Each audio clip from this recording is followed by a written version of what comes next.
Hello जी। तो आज अच्छे प्रॉब्लम्स मैट्रिसेस करते हैं हम। आवाज़ आ रही होगी आपको। तो प्रॉब्लम आपके स्क्रीन पे ये है, आप लिख लीजिए questions. If a is equals to e to power t, e to power minus t, e to cos t, e to power minus t into sin t, e to power t, ये e to power t है, e to power minus t into cos t minus e to power minus t into sin t minus e to power minus t into sin t plus e to power minus t into cos t e to power t। ये आप देख लीजिए अच्छे से, problems को अच्छे से देख लीजिए स्टूडेंट्स, ठीक है। तो हम अच्छे से देख लीजिए इस प्रॉब्लम्स को। और बोला है कि then a is a invertible on p is equals to pi, invertible only if p is equals to pi by 2, if invertible for any p belongs to R, invertible for all p belongs to R, ठीक है। तो हम देखने की कोशिश करेंगे। Question आप लिख दिए होंगे, पक्का लिख दिए होंगे, पक्का लिख दिए होंगे, पक्का। आवाज आ रही होगी आपको, बिल्कुल आ रही होगी बॉयज एंड गर्ल्स। देखिए कैलकुलेशन थोड़ा सा मे भी कभी कभी क्वेश्चंस में लेंदी आ जाता है, कभी कभी क्वेश्चन में आप थोड़ा सा समझने की कोशिश कीजिए। जो क्वेश्चन था आपका उसमें से e पे पावर t टेकिंग e पे पावर t टेकिंग e पे पावर t टेकिंग e पे power t by column 1 and क्या नाम तो आपको e पावर माइनस t ले लीजिए by column 2 and e power minus t by column 3। तो आप डिटरमिनेंट t। अच्छा क्वेश्चन आपको क्या कह रहा है, क्वेश्चन आपको पढ़ने की कोशिश कीजिए कि इन्वर्टेबल होने के लिए डिटरमिनेंट a जो है वो 0 नहीं होना चाहिए, ठीक है। अब 0 नहीं होना चाहिए तो क्या t का रोल क्या है, t का रोल क्या है, वो 0 बना देगा या 0 नहीं बनाएगा। अगर 0 नहीं बनाता है तो ठीक है, अब नहीं बनाएगा, कुछ खास वैल्यू के लिए बनाएगा या किसी खास वैल्यू के लिए नहीं बनाएगा, ये हम सॉल्व करने के बाद पता चलेगा, ठीक है। तो हमने क्या बोला कि e की पावर t कॉलम लेंगे, कॉमन लेंगे,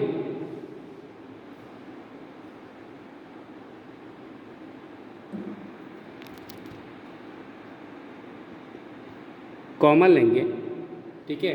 कॉमन लेंगे तो आप समझ रहे होंगे कि कॉमन कैसे लेंगे। तो कॉमन आप देख सकते हैं कि कॉमन लेने के बाद e to power t into e to power minus t into e power t। थोड़ा सा तो कैलकुलेशन मिल जाएगा, आपको लिखना पड़ेगा आपको। तो आप सोचो कि जब हम कॉमन ले लेंगे पहले कॉलम से, जो क्वेश्चन था आपका, क्वेश्चन आपने देखा भी है, क्वेश्चन हम कॉमन ले लेंगे, तो क्वेश्चन हम कॉमन ले लेंगे तो आप समझ सकते हैं कि क्वेश्चन हम जब कॉमन लेंगे, ये क्वेश्चन हम जब कॉमन लेंगे तो पहले कॉलम में सारे e पावर t निकल जाएंगे। हमारा स्क्रीन पे आ रहा होगा, मैंने लिख दिया पर स्क्रीन पे आ रहा होगा कि e पावर t कॉमन लेंगे तो 1 1 1 आ जाएगा, 1 1 1 आ जाएगा, ठीक है। तो हम चलते हैं, पहले समझने की कोशिश करते हैं। तो ये जो 1 1 1 आ जाएगा, ठीक है। और दूसरा स्टेप हमारा क्या होना चाहिए, जो आप क्वेश्चन लिख लिए हैं R3 minus R2, R3 minus R2, R3 से ऐसा काम करेंगे डिस्कसिंग एलिमेंट एंड R2 को क्या करेंगे, एक मिनट, ये थोड़ा सा आप ऐसा देख लीजिए कि R2 को R2 माइनस R1 करेंगे। अच्छा, डिस्कसिंग एलिमेंट्स इसमें कौन कौन सा है, R3 है और रो। तो R1 तो कोई कॉमन रहेगा, R1 कॉमन रहेगा तो cos t sin t हो जाएगा, cos t sin t। बाकी तो कैलकुलेशन आपको ही करना है क्योंकि आप स्टूडेंट हैं। अब डिस्टर्बेंस यहाँ होगा, R3 माइनस R2 में करेंगे तो आप देख लो कि क्या आएगा, R3 माइनस R2 में R2 माइनस R1 करेंगे, ये बन जाएगा, देख लीजिए -2 माइनस, आप फिर से देख लो, आप ये करने के बाद 1 1 आने के बाद ये स्टेप से कर लेते हैं, अगर 1 1 लेते हैं, अभी इसको बाद में भी कर सकते चलेगा, पर फिर भी मैं ऐसा नहीं आप ऐसा कर दो कि -2 cos t,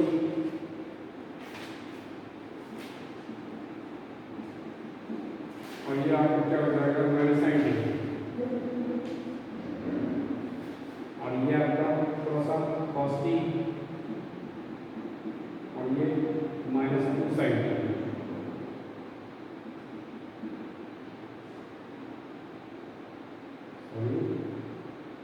plus plus plus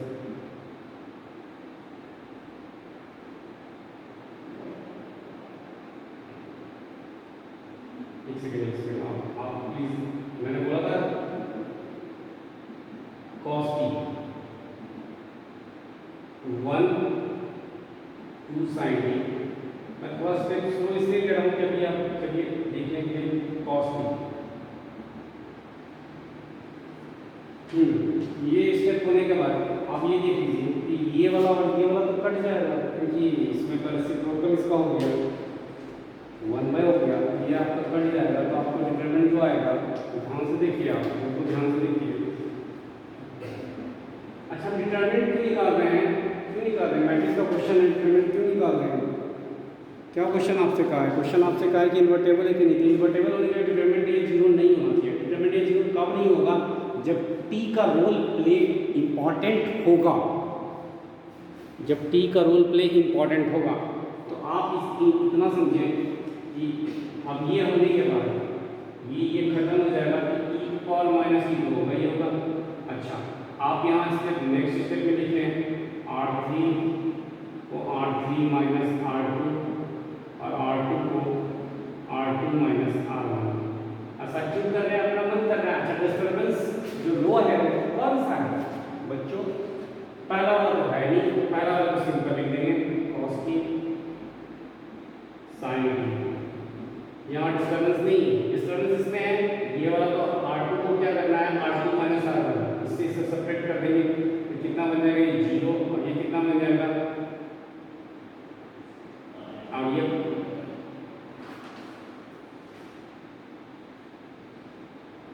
-sin t, और ये 3 cos 2 हो जाएगा।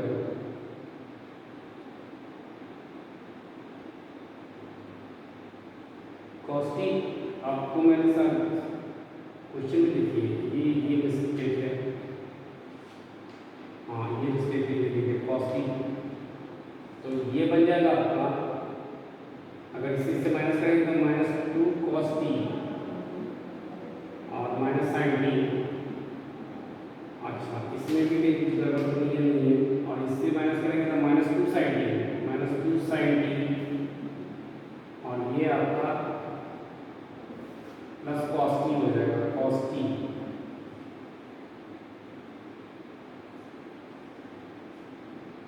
और तीसरे वाला एलिमेंट में क्या होगा, 0 हो जाएगा। अच्छा, R3 - R2 और ये तो 0 हो जाएगा, ये वाला अगर सेपरेट करेगा तो ये तो माइनस हो जाएगा, और ये माइनस माइनस प्लस हो जाएगा, तो ये 3 sin t हो जाएगा, 3 sin t minus cos t मतलब प्लस cos t, क्योंकि माइनस है, सॉरी एक मिनट आ रहा है, आपको देख लीजिए, कोई बात नहीं है, आपको आ रहा है, देख लीजिए थोड़ा सा।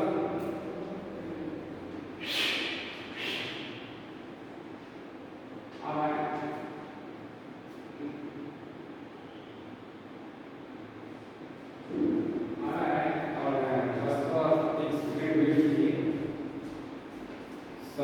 के कारण दिक्कत हो गया था, तो वाइट आपको आ जाएगा स्क्रीन पे, स्क्रीन पे आ जाएगा वाइट, वाइट स्क्रीन पे आ जाएगा white, white white white screen पे आ जाएगा वाइट। ये सेकंड स्क्रीन बच्चों थोड़ा सा जी, तो ये अगर आपके आने के बाद, सॉरी फॉर डिस्टर्बेंस, ध्यान से सुनिएगा, मैंने अपने पेपर बनाए हैं, और इसमें करेंगे तो sin t - 3 cos t, sin t - 3 cos t, sin t - 3 cos t। आपको फिर एक बार कराना चाहता हूँ, R3 से R2 घटा रहे हैं, R2 से ये 0 हो गया, ये घटाएंगे तो ये बन जाएगा प्लस, और फिर sin t, ठीक है, प्लस हो जाएगा, और इस वाले मामले में माइनस 2 cos t, और इसमें करेंगे तो 3 cos t और ये प्लस sin t। ठीक है, अब तो ये आपको कितने के बराबर होना चाहिए, 0 के बराबर होना चाहिए। सॉल्व करने के लिए तो सॉल्व करने के लिए ये तो 0 के बराबर होना चाहिए। क्यों होना चाहिए भैया, या नहीं होना चाहिए, रीजन क्या है, आपको क्वेश्चन क्या कहा है, आपसे क्वेश्चन कहा है कि इन्वर्टेबल होने के लिए 0 नहीं होना चाहिए। तो क्या ये 0 होगा कि नहीं होगा, ये देखते हैं। ओनली इफ, ठीक है,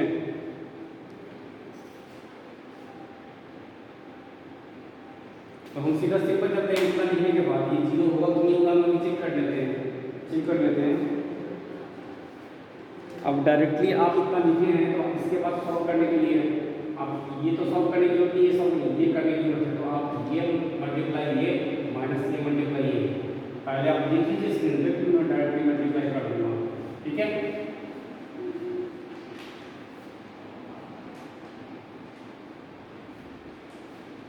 डायरेक्टली मैं मल्टीप्लाई करके देख रहा हूँ जो आपको डिटरमिनेंट बताया। Determinant of A nothing but e to power minus 2 लिखना पड़ेगा, और इसके बाद जो भी लग रहा है वो देखेंगे हम कि माइनस, डायरेक्टली में लिख रहा हूँ cos e मतलब cos की दे दिया e जो आप क्योंकि t पे d होगी, minus sin t bracket of sin t, ये भी ब्रैकेट में है,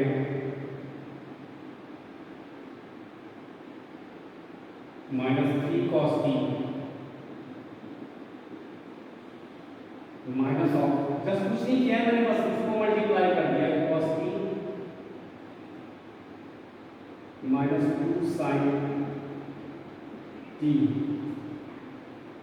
और ब्रैकेट में मल्टीप्लाई हो जाए 3 sin t plus cos t।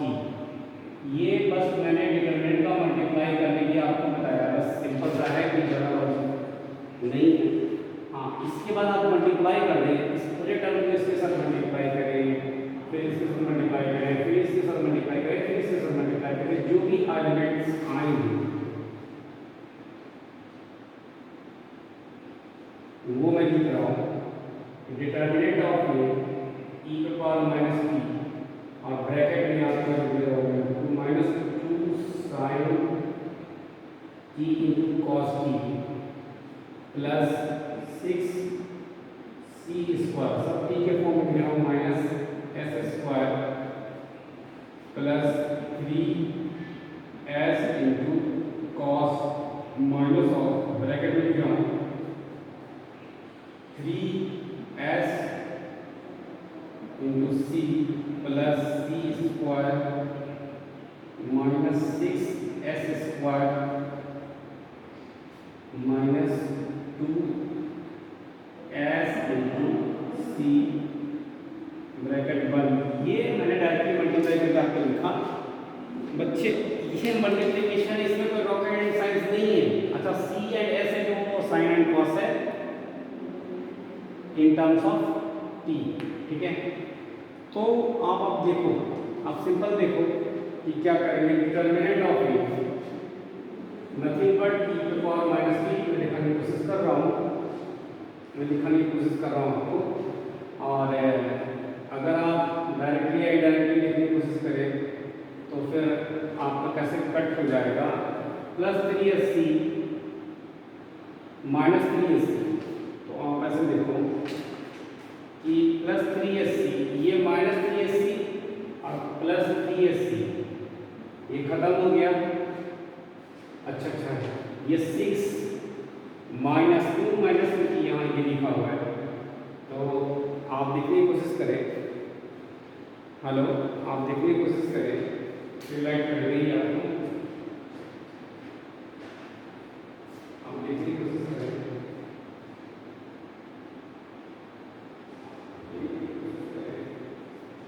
फिर कर लिया आपको light, white only white board.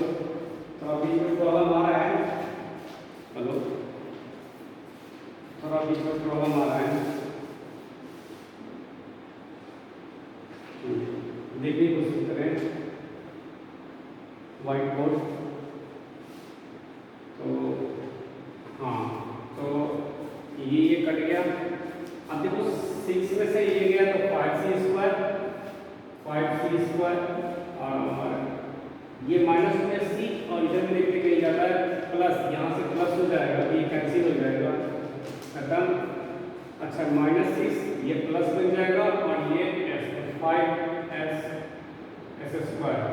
Sign, तो कितना आ जाएगा, ये वाला तो 5 कॉमन निकालेंगे तो 5 × e⁻t डिटर्मिनेंट ऑफ ए। और आपको पता है कि t की वैल्यू कुछ ही रख दीजिए, कुछ ही रख दीजिए, any value of t but determinant of a is not equals to 0. Why? Please, any value of t belongs to r and value of r, then it is not possible determinant of a is equal to 0. Means option is your option is what? Option देख लो आप, option क्या है?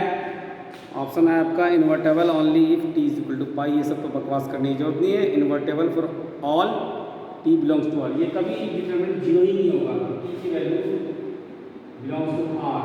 Option is D. Thank you. हाँ, थोड़ा calculation था इस question में, थोड़ा था और बीच में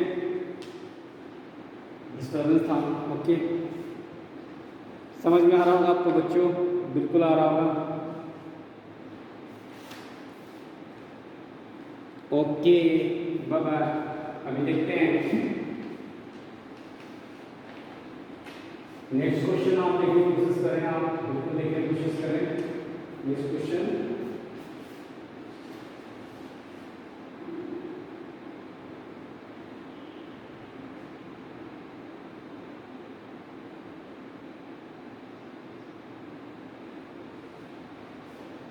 क्वेश्चन 2 थोड़ा सा सही से स्क्रीन पे आ रहा होगा, अच्छी बात है, नहीं तो मैं बता देता हूँ पढ़ करके।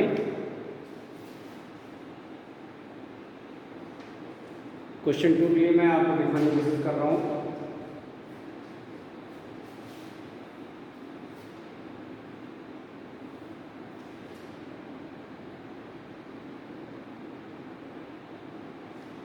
हाँ जी, आप लोगों को नजर आ रहा होगा, नजर ये आ रहा होगा कि कह रहा है कि the number of real value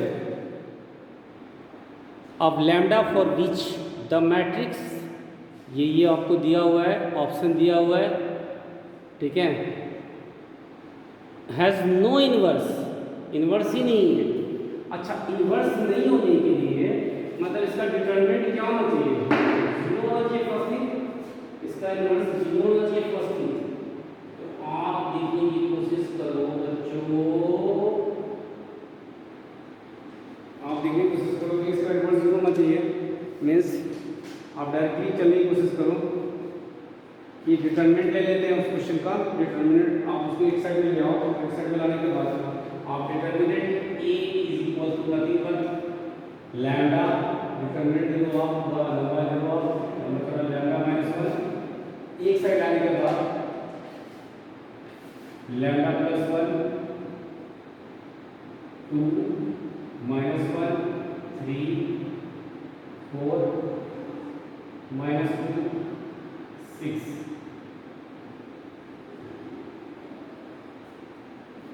और ये काम आपने कैसे किया? R3 - R1। एक सेकेंड आप देख लो, आप ये क्वेश्चन दिया हुआ ये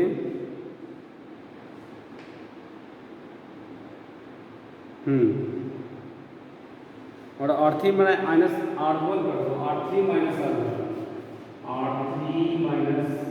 R1 कर दो, मतलब डिस्टर्बिंग एलिमेंट कौन सा हो गया? ये वाला पार्ट। और आपको भी क्वेश्चन दिया था मैंने, तो ऐसा करने से आपके पास क्या हो जाएगा? टेकिंग इसमें से, अच्छा, और आप जो क्वेश्चन सॉल्व करें उसमें क्वेश्चन कह क्या रहा है पहले तो पढ़ो तो। हैज़ नो इनवर्स, इनवर्स कब नहीं होगा? जो डिटरमिनेंट 0 होगा। अब डिटरमिनेंट 0 होगा तो वो तो बात की बात है। पहले तो हम पढ़ेंगे कि R3 - R1 किया है हमने, R3 माइनस R1 किया है, R3 में R1 को सब्ट्रैक्ट कर दिया है, तो ऐसा वैल्यू आ गया है। ठीक है, जो ये वैल्यू आया है। अब इस वैल्यू में आप इसमें से taking two common from R2 लिख देते हैं आपको, R3 लिखना आपको, सॉरी R3। तो नथिंग बट डिटर्मिनेंट ऑफ ए कितना आ गया, lambda minus 1, lambda plus 1, 2 minus 1 3, और 2 कॉमन ले लिया तो 2 माइनस 1 3। अब आप देखो कि R2 and R3 are identical, और आपने डिटरमिनेंट का प्रॉपर्टी पढ़ा है कि अगर कोई 2 rows and 2 columns are identical, then value of determinant is equal to 0, then value of determinant equal to 0। अब आप कुछ भी कर लो, डिटरमिनेंट ए की वैल्यू तो 0 आएगी।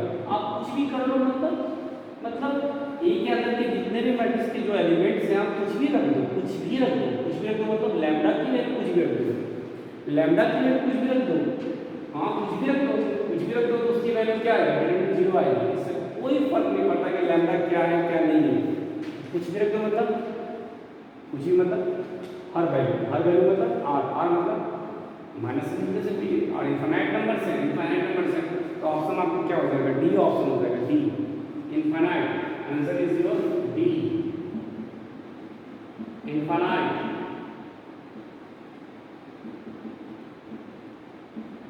ठीक है,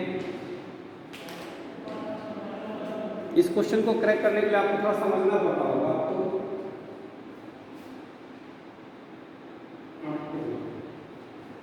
तो मैं जान रहा हूँ कि ये थोड़ा डिटर्मिनेंट का कंसेप्ट है, डिटर्मिनेंट अधूरा है मैट्रिक्स के बिना, मैट्रिक्स अधूरा है डिटर्मिनेंट के बिना। उसी तरह से वेक्टर तो नहीं है बट फिर भी अधूरा है वेक्टर के बिना। चलते हैं फिर।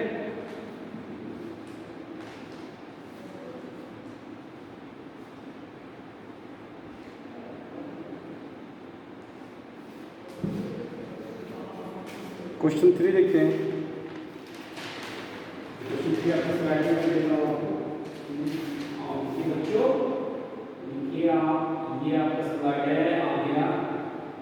आप देखो बच्चों,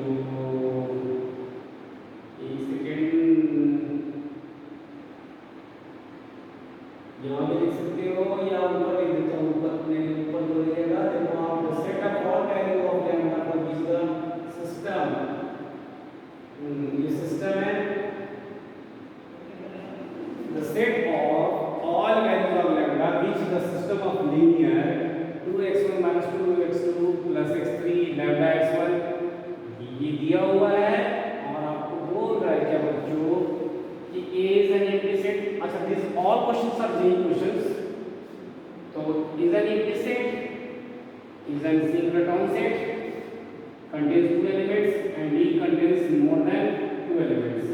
अब ध्यान से समझना, इस क्वेश्चन को हम सॉल्व करने जा रहे हैं। आप सारे एलिमेंट को इधर ले आओ, सारे एलिमेंट को इधर ले आओ, और उसके बाद सॉल्व करने की कोशिश करते हैं। ठीक है, तो हम सॉल्व करने की कोशिश करते हैं। तो पहले हम इधर ले आते हैं, आपकी मर्जी, आपकी चॉइस, इधर ले आते हैं।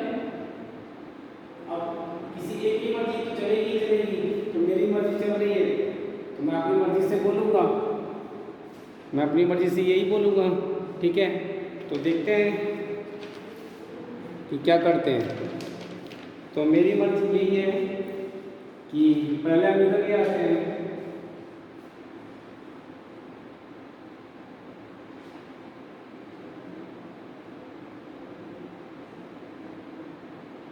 क्वेश्चन आपको क्या बोला है, इसे आप पढ़ लो क्वेश्चन को। क्वेश्चन कह रहा है आपको कि has a non trivial solution. देख लीजिए आप, एक जगह आपको नॉन ट्रिवियल सॉल्यूशन लिखा है, नॉन ट्रिवियल सॉल्यूशन,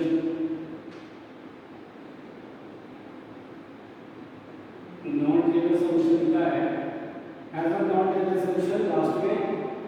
अच्छा हाँ, ये आपको लिखा है has a non trivial solution, तो ठीक है। तो ये आप ध्यान दीजिए, फिर मैं आपको सॉल्व करके देता हूँ।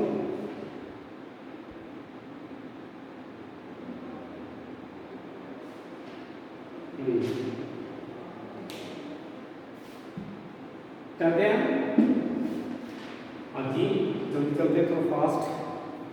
आप नॉन ट्रिपल सोल्यूशन के determinant should be zero for non triple solution, for non triple solution, for non trivial solution, non trivial solution determinant A should be zero. ठीक है, अब आगे बढ़ते हैं। आगे बढ़ने के बाद आप देखिए कि करना क्या है। तो डिटरमिनेंट को स्टार एक तरफ लिया है, तो मैंने एक तरफ लिया है। अब मैंने एक तरफ लिया, आप देखो जरा क्वेश्चन को देखो, आप देखिए बिल्कुल क्वेश्चन को देखो। Lambda 2 minus 1 2 minus 3 minus lambda 2 minus 1 2 minus lambda determinant of equal to 0। You observe that. अच्छा, आपको क्या लग रहा होगा कि सॉल्व करेंगे तो क्यूबिक आएगा, आपको ऐसा लग रहा होगा, बट मैं आपको एक आइडिया दे रहा हूँ। आप इसको सॉल्व करोगे, यकीन मानो सॉल्व करोगे, आपको ये पता कैसे सॉल्व करना है। प्लस माइनस प्लस, आप ऐसे सॉल्व करो, ये आएगा, फिर इसको सॉल्व करो, फिर ये आएगा। सॉल्व करने के बाद जो मैं बेसिकली आइडिया दे रहा हूँ, ये चीज कॉमन आएगा, लैम्डा माइनस 1 का स्क्वायर। एक आइडिया दे रहा हूँ मैं, और लैम्डा प्लस 3 या 4 क्या है, या प्लस 4 या माइनस 4 या अल्फा है, मैंने जनरलाइज कर दिया। अल्फा है माइनस बीटा है, जो क्या है मैंने जनरलाइज आपको क्वेश्चन के हिसाब से बात कर रहा हूँ। हाँ, ऐसे लिखने में लग रहा है तो ठीक है। अब ये 0 है, तो एक तो वैल्यू यहाँ से अल्फा लैम्डा की वैल्यू 1 आएगी, इसी की वैल्यू 1 आएगी। ठीक है, अब ये दो वैल्यू में समझ के रिपीटेड है। अच्छा, मान लो यहाँ माइनस अल्फा है या अल्फा है, दोनों में से कोई एक वैल्यू आएगी, सब नहीं आएगी, एक वैल्यू आएगी। या प्लस 4 है या माइनस 4 है, एक वैल्यू आएगी। मान लो मैंने जनरली बीटा दे दिया कि बीटा वैल्यू है, तो लैम्डा की जो वैल्यू आई इसमें से तो कोई एक ही कंसीडर होगा, 1। दूसरा कंसीडर इसमें से कोई एक होगा, वो इसमें से, तो ठीक है, प्लस 3 है तो माइनस 3 आएगा, और प्लस 4 है तो आप सॉल्व कर सकते हो। इसमें से माइनस 4 है चाहे प्लस 4 है चाहे जो भी है, या बीटा में से इसमें से कोई एक वैल्यू आए। इन दोनों में जो वैल्यू है 2 ही एलिमेंट्स आया। अच्छा, आप लोग क्यूबिक सॉल्व कर रहे थे, तो वैल्यू 3 आना चाहिए, ऑप्शन कुछ और होना चाहिए। ऑप्शन आपके पास दिया हुआ है, ऑप्शन क्या दिया हुआ आपको? ऑप्शन दिया हुआ है कि contain more than 2 elements. D option आपके नज़र में ऐसा लगेगा, बट ये चीज़ ऐसा इसलिए नहीं लगेगा क्योंकि इसने सब लफड़ा कर दिया है। इसने क्या कर दिया है कि रिपीटेड बना दिया सही है, एक वैल्यू में ये कंसीडर हो गया और एक वैल्यू ये only 2। Option is your C, answer is your C. C means Kolkata हो गया जमाना। ठीक है, इसको चेन्नई से ही नोट करो। ठीक है, चेन्नई। ठीक है, ओके, थोड़ा सा सोचो, कैलकुलेशन है, but your target is what. अगर मुझे कैलकुलेशन करने के लिए पूछा कि लैम्डा की वैल्यू बताओ तो लैम्डा सॉल्व करता, बट मुझे लैम्डा की सॉल्व करने की जरूरत नहीं थी। मुझे पूछा कि लैम्डा की वैल्यू कितनी होगी, तो एक तो मुझे इससे पता चल गया और एक और होगा। अच्छा, लग रहा है क्यूबिक है, बट रिपीटेड है यहाँ, तो रिपीटेड है तो ये कंसीडर करेंगे और ये 2। ठीक है,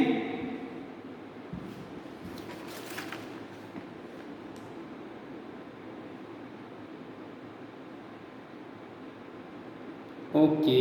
अभी मैं आपको फिर तुरंत दोबारा दूंगा।